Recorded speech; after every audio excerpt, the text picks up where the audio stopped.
안녕하세요. 아카루시아TV 나레이터 이카루세스입니다. 지금 동아시아 쪽 중국과 일본이 엄청난 폭우로 대혼란을 겪고 있는데 이제 본격적으로 우리나라에도 비가 오기 시작했군요. 중국과 일본의 대홍수로 인한 재해를 보면서 우리나라도 잘 대비를 해 저런 재해를 겪지 않아야 되겠습니다.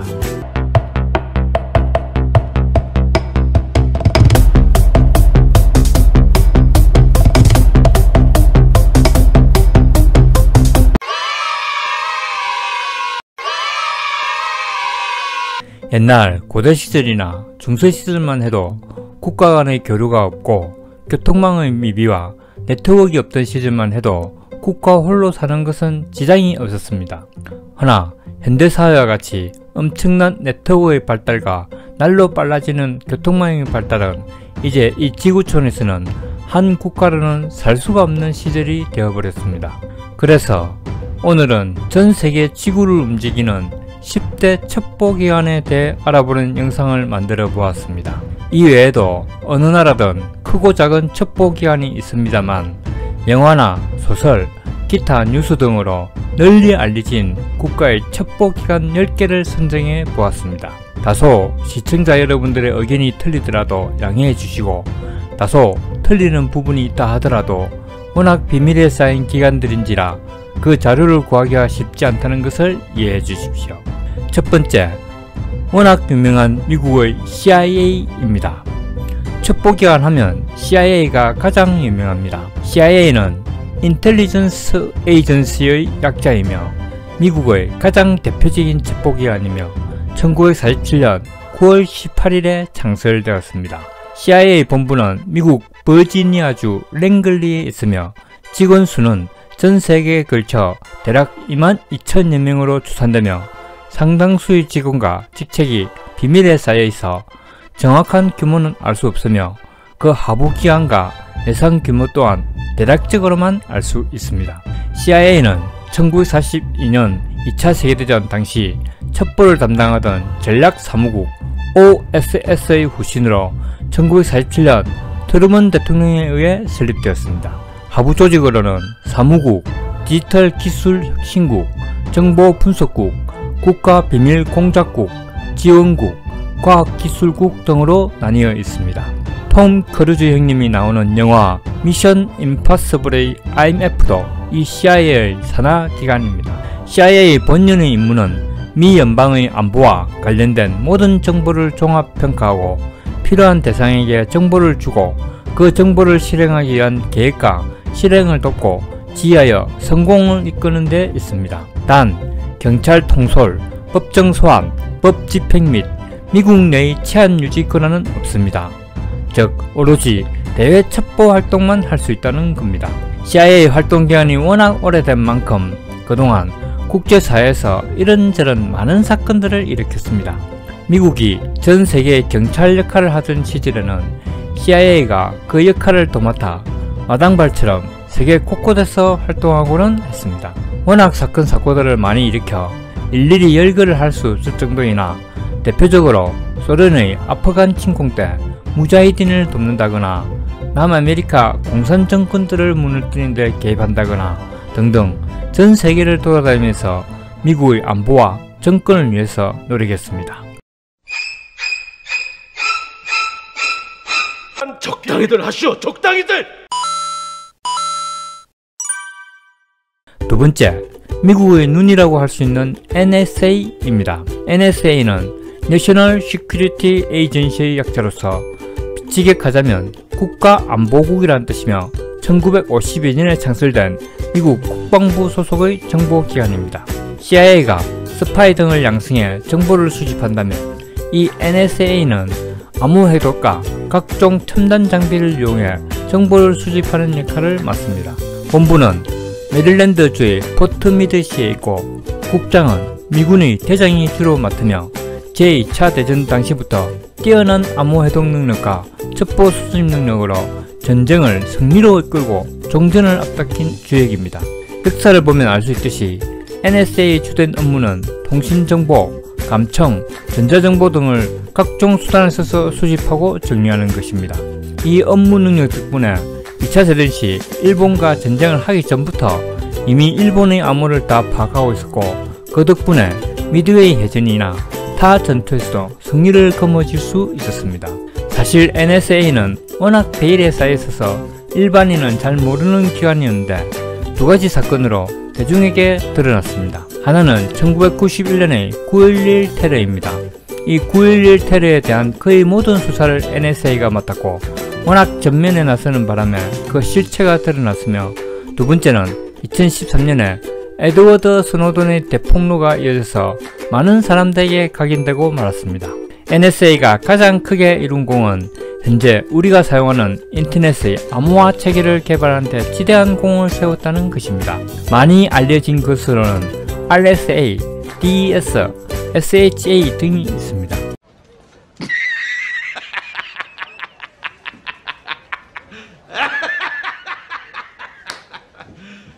You serious?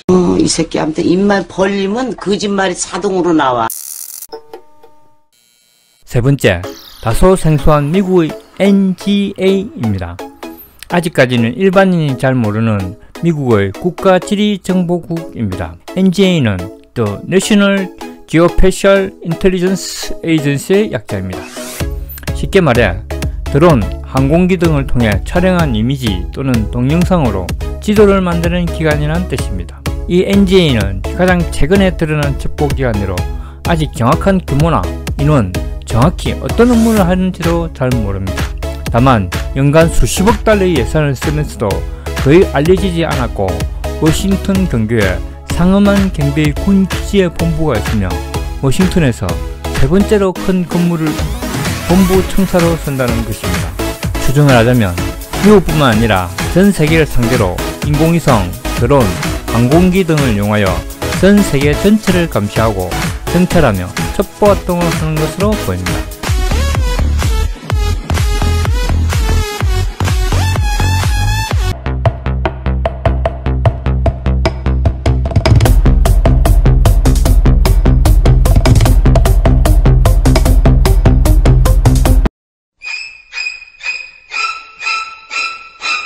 네 번째, 이스라엘의 모사드입니다.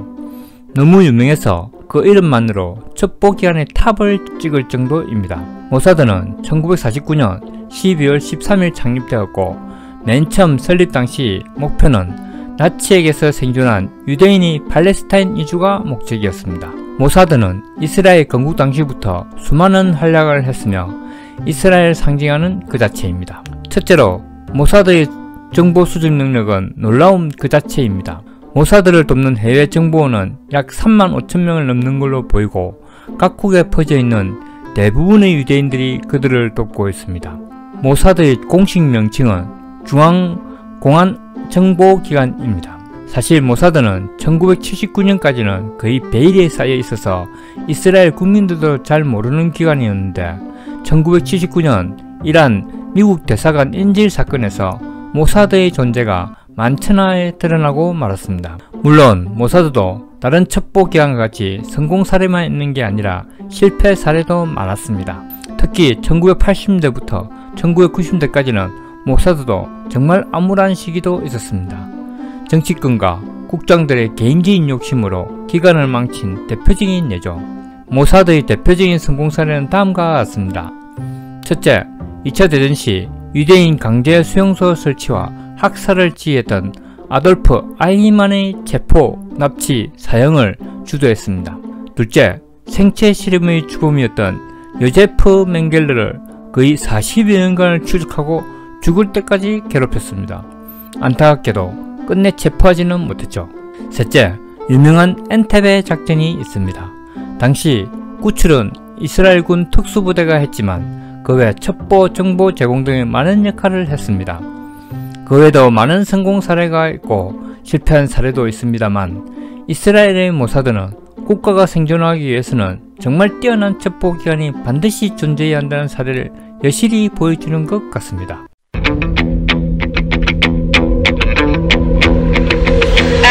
다섯 번째, 영국의 MI6입니다. 그 유명한 영국의 MI6입니다. MI6의 정식 명칭은 비밀정보부입니다. MI6는 1912년 창설되었는데 창설 당시 군사정보부 제6부대라는 이름으로 창설되었고 국방부에 소속되어 있는 첩보기관이었습니다. 이 MI6는 세계에서 가장 오래된 역사를 자랑하는 비밀정보대의 하나로서 여러분들이 잘 알고 계시는 007의 소속도 바로 이 MI6입니다. 영국은 이 외에도 MI5라는 조직도 운영하고 있는데 여기는 영국의 국내를 담당하는 기관입니다. MI6는 대략 3,000여 명의 요원을 가지고 있으며 현재는 외무부 소속이지만 총리 직속의 기관입니다. 다만 총리 부재 시에는 국방부 장관의 지시를 받는 걸로 되어 있습니다. 워낙 역사가 오래되고 첩보활동 및 정보 수집 기간이 길어서 수많은 일화와 사례가 많습니다. 특히 그 중에서도 동구권이나 옛소련, 지금의 러시아나 그 왕국들에 대한 첩보 수집력은 타의 추정을 불허할 정도로 그 능력이 뛰어납니다.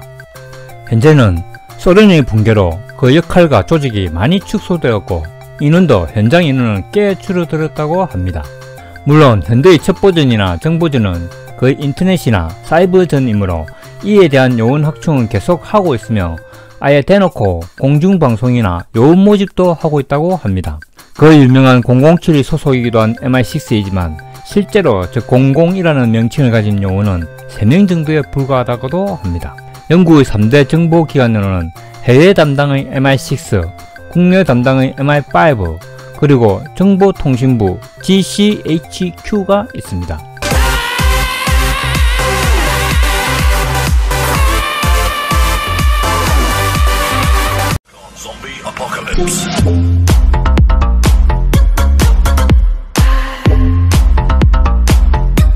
여섯 번째, 러시아의 FSB입니다. FSB는 Federal Security Service의 약자이며 번역하자면 연방보안국이라는 이름입니다. FSB는 소련 시절 그 유명한 KGB 제2총국의 후신이며 원래 해외 정보 수집과 공작을 담당했던 KGB 제1총국이 SVR이라는 이름으로 대통령 직속이 되고 제2총국은 연방방첩청이라는 이름으로 바뀌었다가 1995년에 보리스 옐친 러시아 대통령에 의해 개편되었습니다. FSB의 국장은 현역 대장급이 맡고 있으며 창설 초기 연방보안국은 방범이나 치안에 주력하고 첩보활동은 제한적으로만 벌였는데 2003년에 연방국정청과 연방통신정보국을 흡수하면서 그 영향력이 대폭 상승하면서 지금의 FSB가 되었습니다. FS의 본부는 모스크바 루반카에 있는 구 KGB 건물을 그대로 쓰고 있습니다. FSB는 러시아의 사법 처리에 자유로운 특권을 가지고 있는 기관이라 영장 없이 단체나 기업을 마음대로 압수수색할 수 있습니다. 현재 종신 대통령을 노리는 블라디미르 푸틴이 대통령이 되기 전에 한동안 국장으로 재직했는데 이때부터 그 유명한 방사능 홍차가 등장하기 시작했습니다.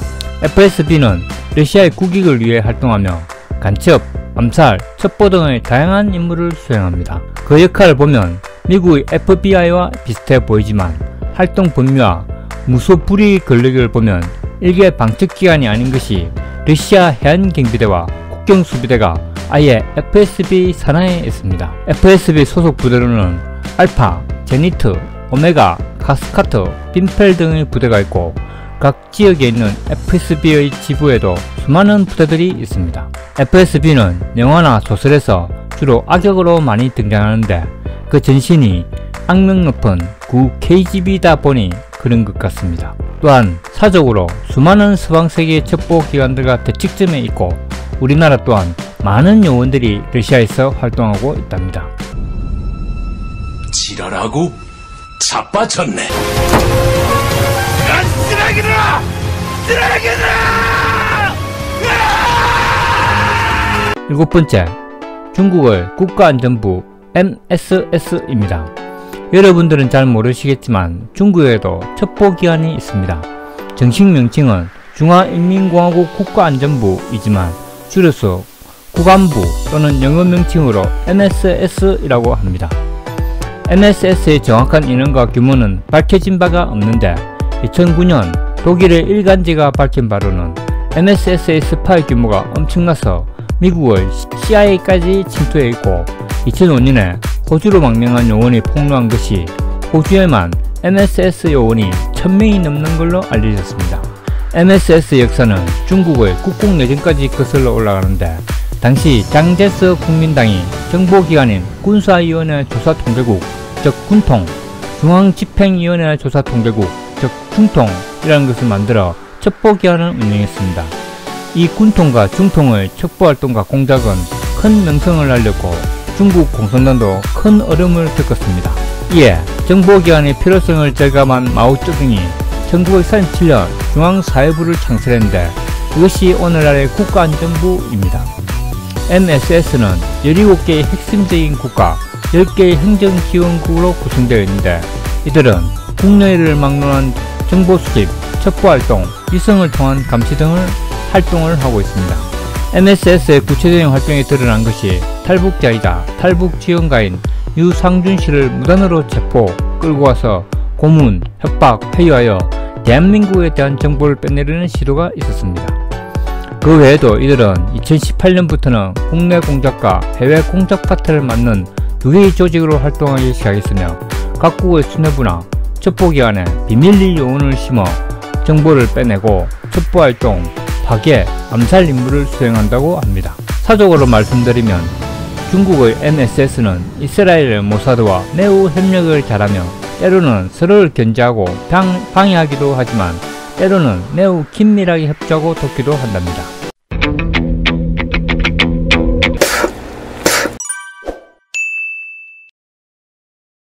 여덟 번째, 일본의 내각조사실 CRRO입니다. 일본의 첩보기관으로서 대표되는 것으로 일본 내각부, 내각감방희하의 정보기관으로 일본 총리의 직속기구이기도 합니다. CIRO는 1952년 요시다 시게루 내각에 미국이 제안한 것으로 시작으로 창설되었으며 국내정보, 해외정보 등을 관방장관이 아닌 총리에게 직접 보고합니다. 인원은 대략 170명에서 175명 정도로 추산되며 애초에는 미국을 도와 주변국의 정보 및 첩보를 파악하는 것으로 시작됐는데 차차로 인원과 조직을 확대하면서 전 세계를 상대로 하는 첩보기관이 되었습니다. 처음 창설 시에는 관방조사실이라는 명목으로 창설되었고 규모도 작고 인원도 작아 그저 관방장관이야 작은 사무실 정도였으나 1957년 정부조직 개편으로 내각조사실이 되고 사실상 국가정보기관이 되었습니다. 내각정보조사실 조직망은 의외로 매우 단순한데 총책임자인 내각정보관 산하의 차장이 있고 그 아래로 5개 부문과 1개 분수관, 1개 센터를 두고 있습니다. 인원을 보면 이상하리 많지 않을까 싶은데 일본 국가 특유의 비밀주의와 타 부수 견제 등으로 실제로는 조사실 요원인데도 타 부수에 근무하면서 위장활동하는 경우가 많습니다. 또한 인원은 작아도 일본의 엄청난 경제력과 기술력으로 최첨단 첩보활동과 정보 수집은 물론 위성 보유 국가답게 드론이나 위성을 이용해 첩보기관으로 활동한답니다. 현행 내각정보조사실은 국가수반인 총리의 중요 정책 수행을 위한 정보 수집과 분석을 주로 하고 있고 각 부처와의 연락 및 조정 임무도 담당하는 것을 알려져 있습니다. 이들의 주요 활동 중에는 주로 미국의 CIA와 연동을 한다거나 주요 우방국의 정보 개통, 기업 개통을 통하여 정보를 취합, 첩보 활동을 하는 것으로 보입니다.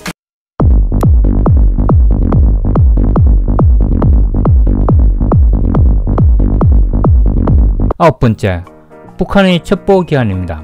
국민을 감시하는 것을 기본 업무로 하는 북한 같은 경우는 워낙 기관이 많고 상호 중복되는 첩보기관이 많아 딱히 어떤 기관이 첩보기관을 말하기는 어렵지만 대략적으로 보면 통일전선부, 작전부, 대외연락부, 대외정보조사부, 정찰총국 등이 있습니다. 타 국가의 첩보기관들은 전 세계를 상대로 정보 수집 활동을 벌이지만 북한 특유의 배설성과 오로지 남한 책화 통일을 지상의 명제로 생각하는 북한 체제 특성상 거의 모든 정보 수집, 첩보 활동은 한국에 대해서만 집중되어 있습니다. 각 첩보기관에 소속된 인원이 너무 많고 체계도 명확하지 않으며 지휘계통도 확실하지 않아 자세한 건 알 수가 없습니다.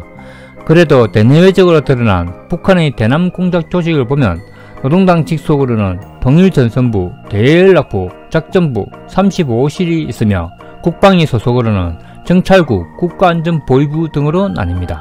예로부터 대한민국을 전복시키기 위해 워낙 많은 간첩도 보냈고 무장간첩 난파는 기본이요, 암살, 회유, 뇌물공작, 파괴활동 등을 해왔기 때문에 이것은 자세하게 다루지는 않겠습니다. 하나 앞으로 다른 영상을 통해서 북한이 저질러왔던 많은 정보 수집, 파괴활동 등을 얘기할 기회가 있을 것입니다. 내 기분이 그래. 어이가 없네. 10번째, 대한민국의 국가정보원 NIS입니다. 대한민국 국가정보원 NIS는 National Intelligence Service, 약칭 NIS라고 합니다. 대한민국의 국가정보원은 1921년 5.16 군사쿠데타의 주역 김종필이 만든 중앙정보부와 이철이와 이후락 등이 만든 중앙정보위원회에 그 뿌리를 두고 있습니다. 처음 중앙정보부가 생겼을 때는 그 권한이 너무 막강한 나머지 권력자들이 마치 정가의 보도처럼 쓰고 헌법보다 더 상위의 권력처럼 써서 수많은 악행을 저질렀고 미국의 CIA와 FBI를 합쳐 놓은 듯한 악마적인 권한을 가지고 있었습니다. 수많은 영화와 소설, 뉴스를 통해 문민정부가 들어서기까지 중앙정보부가 저지른 비리는 국민들 여러분도 잘 아실 겁니다.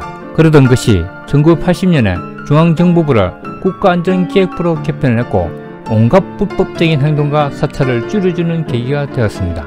허나 과거 중정과 안기부 시절 행했던 고문을 동원한 불법 대공, 공안수사나 사법살인에 이어진 여러 증거 조작 사건들, 무분별한 정치 사찰의 공포 때문에 현재까지도 일부 두려움의 대상이 되기도 합니다. 물론 국민들뿐만 아니고 이제는 내부 폭로자인 요원조차 마티즈 태워 없애버리는 마당이라 또 한때는 마티즈 태운다는 자주 섞인 뉴스도 나왔습니다.